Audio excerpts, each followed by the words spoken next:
Imagine for a second just holding a 50-million-year-old freshwater snail right in the palm of your hand. Okay. And like using it to actually block the stressful, invisible frequencies of your Wi-Fi router. It sounds completely made up. Right. It sounds like science fiction. Yeah. But today, for this deep dive, we are looking at something you can actually hold, and we're exploring how it's being used to navigate the absolute chaos of the modern world. Yeah, the chaos is very real. It really is. So we are exploring a highly specific and visually stunning geological specimen called Turritella Agate, and we are using a really detailed guide provided by a source called Crystals by Rob. Which is a great breakdown of the topic. Yeah, it's super comprehensive. Our mission today is to understand the actual mechanics of this belief system. Fun. You know, how does the deep literal history embedded in this one specific type of stone get utilized in modern metaphysical practices? Right. Because we are talking grounding, emotional stability, and yes, even protection from the relentless pinging of modern technology. It's a remarkable piece of the natural world to examine, really regardless of whether you are looking at it through a geological lens or a spiritual one. Okay. Because when we talk about Turritella agate, we aren't just talking about a pretty mineral sitting on a shelf. We are talking about a literal, tangible fossil record. Exactly. Let's paint a picture of what this actually looks like for you listening. Visually, the text describes this as a dark, silicious chalcedony. It's a mouthful. It is a total geology speak word. But chalcedony is essentially just a type of microcrystalline quartz. Over millions of years, you had this silica-rich groundwater that seeped into the cavities of organic material. And it slowly, just meticulously replaced it all with quartz. Exactly. It comes in these beautiful earthy shades of brown and cream and tan. But what makes it completely unique, and really what gives it its power in these metaphysical practices, are the intricate spiral-shaped patterns embedded all throughout the stone. Yeah, those spirals are the best part. They really are. And those spirals are the actual fossilized remains of ancient freshwater snails, specifically a genus called Elimia tenera. So when you are holding this stone, you aren't just holding a rock. You are holding the spiral shells of living, breathing creatures from the Eocene epoch. Which is what, like 50 million years ago? Roughly, yeah. 50 million years ago. So in the metaphysical community, it is known quite appropriately as the Stone of the Ancients. Okay, let's unpack this. Because the way I see it, holding a piece of Turritella agate is essentially like holding a geological photograph. Oh, I like that. Yeah, it's like a snapshot of a moment in Earth's history, just completely frozen in time. But what I really want to know is the mechanism here. How does this literal physical bridge to the past translate into the stone's metaphysical reputation? Right. How do you get from A to B? Exactly. If I'm a practitioner, how do I look at a fossilized snail and decide, oh yeah, this is a master of emotional stability? Well, the analogy of a geological photograph is a great starting point. But let's push it further into how these belief systems actually function. Okay. In metaphysical practices, the physical, literal properties of a stone are believed to directly inform its energetic properties. Oh, okay. Yeah, because Turritella agate physically embodies millions of years of endurance. I mean, it literally survived the shifting of continents and the drying of ancient lakes. Wow, yeah. So practitioners believe it carries the energy of deep time. Meaning it brings a sense of permanence to a temporary problem. Precisely. It provides a profound, tangible connection to the collective history of our planet.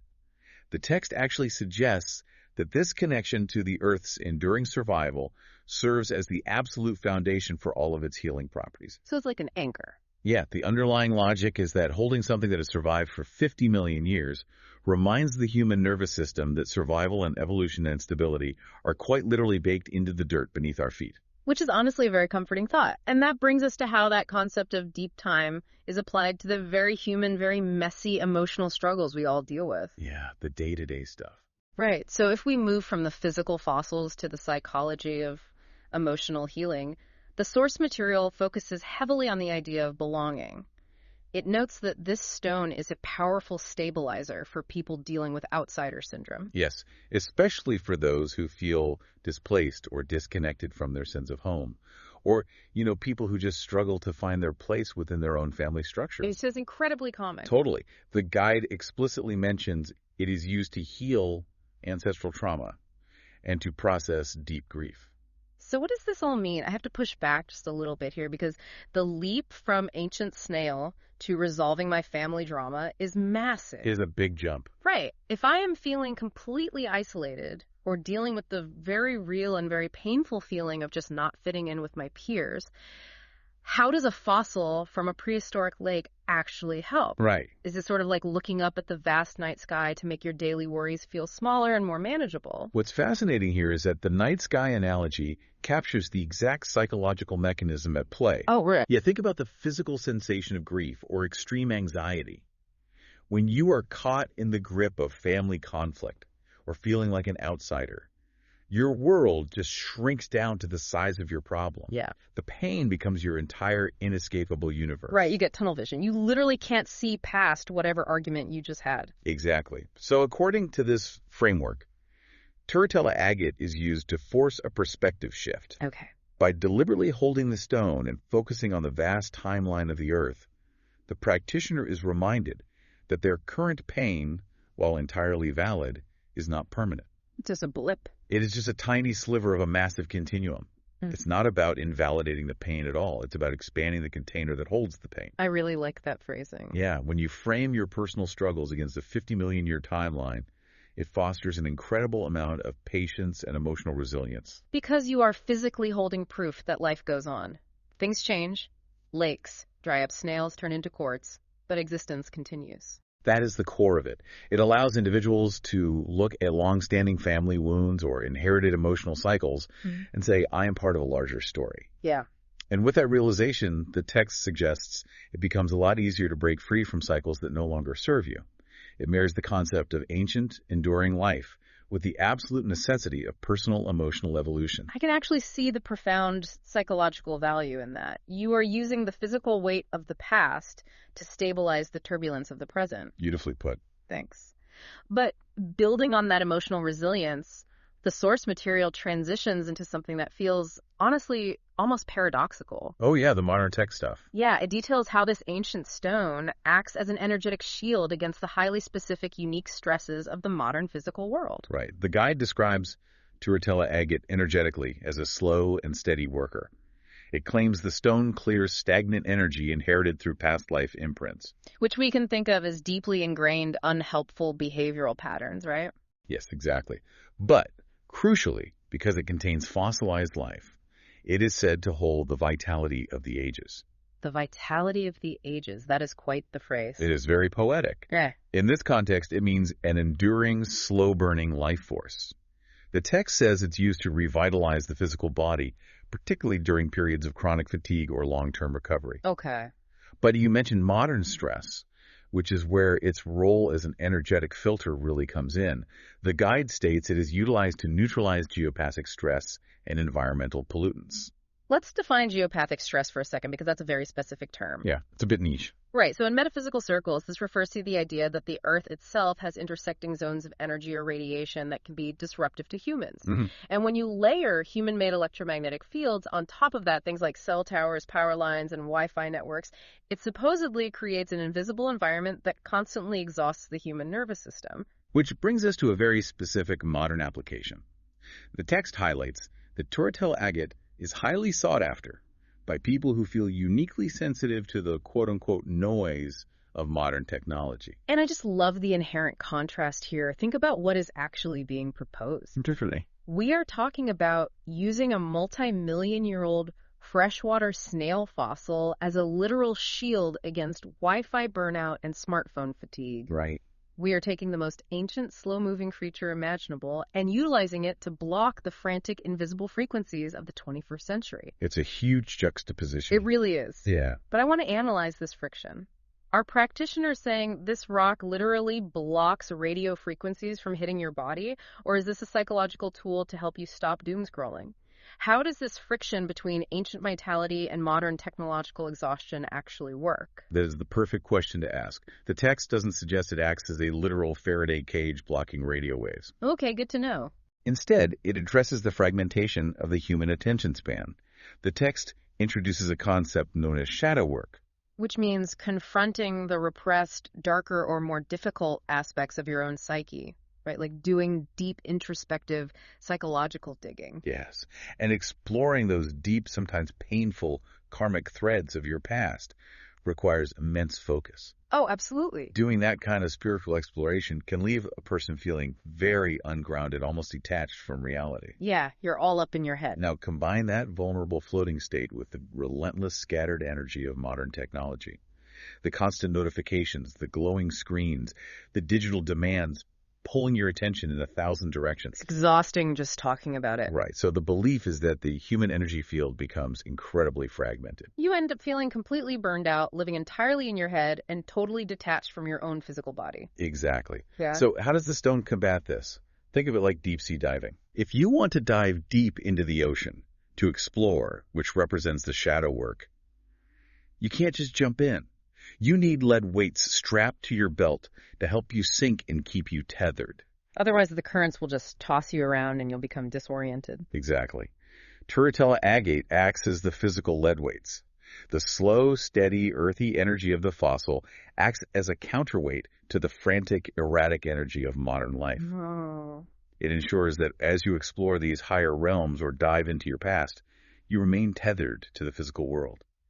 You can't navigate the digital noise if your feet aren't firmly planted in the dirt. That deep-sea diver analogy makes perfect sense. It's not necessarily deflecting the Wi-Fi, it's anchoring your attention so deeply in the physical ancient world that the digital noise just stops registering as a threat. That is the exact mechanism they are describing. Which naturally leads us to understanding exactly where and how this ancient energy is directed into the body.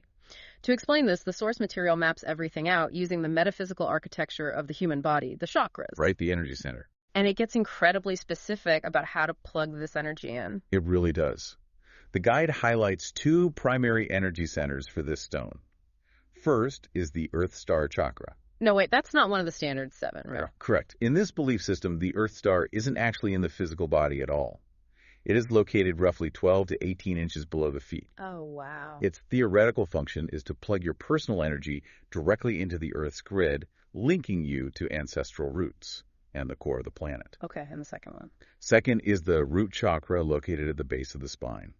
That one acts as the center for physical security, basic survival instincts, and feeling anchored in the present moment. And the text also mentions a subtle influence on the third eye chakra located on the forehead. Yes. That's fascinating because the third eye is usually associated with psychic visions and higher consciousness, not dirt and grounding. It's a unique pairing for sure. Yeah, but here the guide says the stone brings ancient sight to intuitive visions, effectively helping you see the long-term 50 million year consequences of your present choices. Which is a cool concept. It is, but here's where it gets really interesting.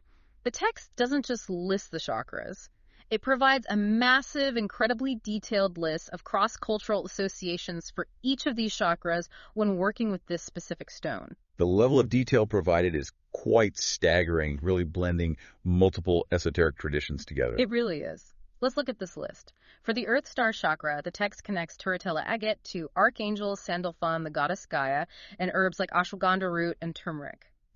For the root chakra, it aligns the stone with the planets Saturn and Mars and connects it to earth spirits, specifically leprechauns, gnomes, and dwarfs. Yep.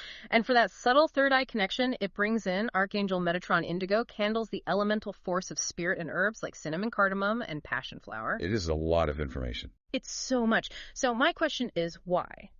Why do human metaphysical traditions feel the absolute need to map such precise, diverse mythologies, from Irish folklore to Ayurvedic herbs to Abrahamic archangels, onto a single prehistoric snail fossil? What is the point of this? If we connect this to the bigger picture, it tells us something profound about how the human mind interacts with intention. Okay. Abstract energy, like the concept of quote-unquote grounding, is extremely hard for the human brain to hold on to. It's too vague. Yeah, it's kind of just a buzzword. Exactly. These incredibly detailed associations give practitioners a comprehensive framework. They act as a highly structured steering wheel for the mind. So you're giving the abstract energy a specific flavor or a specific job description so your brain knows what to actually do with it. Exactly. Let's break down one of your examples. Ashwagandha root. Okay. In biological herbalism, ashwagandha is an adaptogen. It literally helps the body manage stress and lowers cortisol levels. Great. People take it for anxiety all the time. So in this metaphysical framework, Turritella agate is being classified as an energetic adaptogen. Oh, I see. By mentally linking the stone to ashwagandha, the practitioner is intentionally directing the stone's energy to perform that exact stress-lowering function. That makes total sense. And what about the planets or the mythological creatures? Like, how does a leprechaun fit in? It's a cross-cultural taxonomy of grounding. Saturn represents structure, time, and boundaries. Mars represents physical action and survival. Okay. Leprechauns and gnomes in folklore are earth elementals, creatures intimately tied to the soil, the roots, and the physical earth. They are completely unbothered by high-concept human anxiety. That's true. They're just hanging out in the dirt. Exactly. And Archangel Sandalphon in mystical texts is literally described as the angel whose feet stand on earth while his head reaches heaven. Oh, wow. Yeah, every single association listed is a different cultural metaphor for the exact same thing, staying anchored. It's like building a psychological safety net. It is. It combines the physical touch of holding the fossil with highly focused mental imagery. If you want deep, immovable grounding, you focus your mind on the earth star Gaia and ashwagandha while holding the stone. The mythology is essentially the user interface for the stone. You click the ashwagandha icon in your mind to run the stress relief program. I love that. That's a great way to put it. And moving from that high-concept spiritual architecture down to earth, the text details exactly what you can literally do with this stone in your daily life. Right, the practical stuff. Because it's not just about sitting on a mountaintop doing intense shadow work. It's about bringing the ancient into the everyday mundane. The practical applications suggested by the guide are very accessible. For instance, it suggests keeping a piece of Turritella Agate in your pocket as a travel companion. Okay.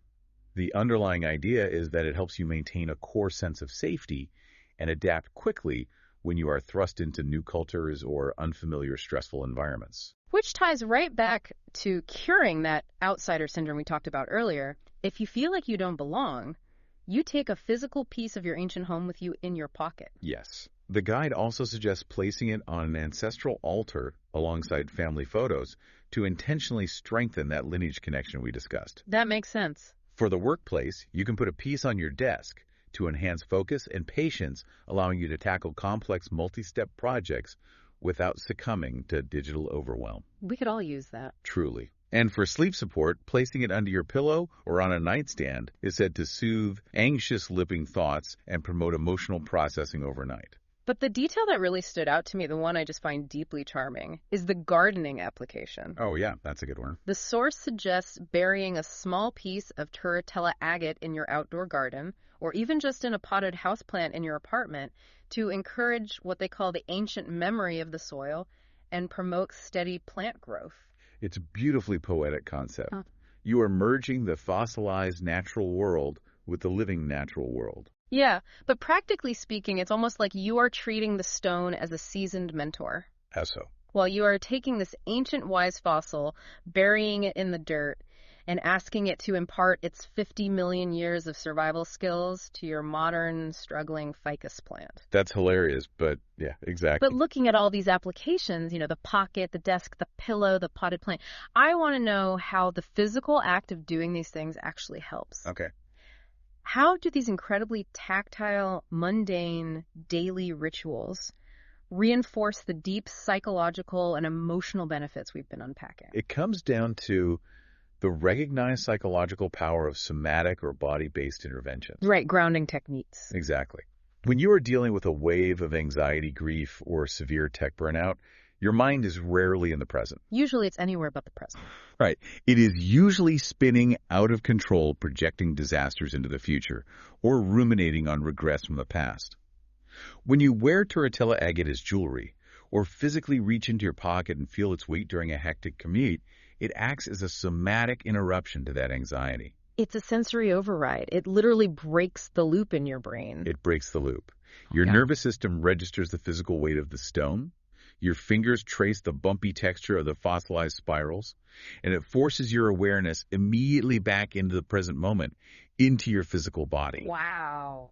It's a sensory reminder of all the complex intentions we just discussed. In a split second, feeling that shell reminds your brain of the deep time, the resilience, the shadow work, and the boundaries. It's like a physical reset button. Yeah. This raises an important question for anyone listening right now. What stands out to you? Where in your own daily routine could you use a physical anchor? Exactly. If you are sitting at your desk right now feeling the frantic buzz of 50 open browser tabs and constant digital demands, the text suggests this stone could be the anchor you need. It's definitely worth considering. It really makes you evaluate where your energy is leaking throughout the day. And looking at the full picture of what we've unpacked today, it's clear that Turritella agate is viewed as far more than just a pretty geological specimen. Oh, absolutely. According to the framework provided by Crystals by Rob, it is a highly complex, multi-layered psychological and spiritual tool. It offers emotional belonging to those who feel displaced by framing their pain against a 50 million year backdrop.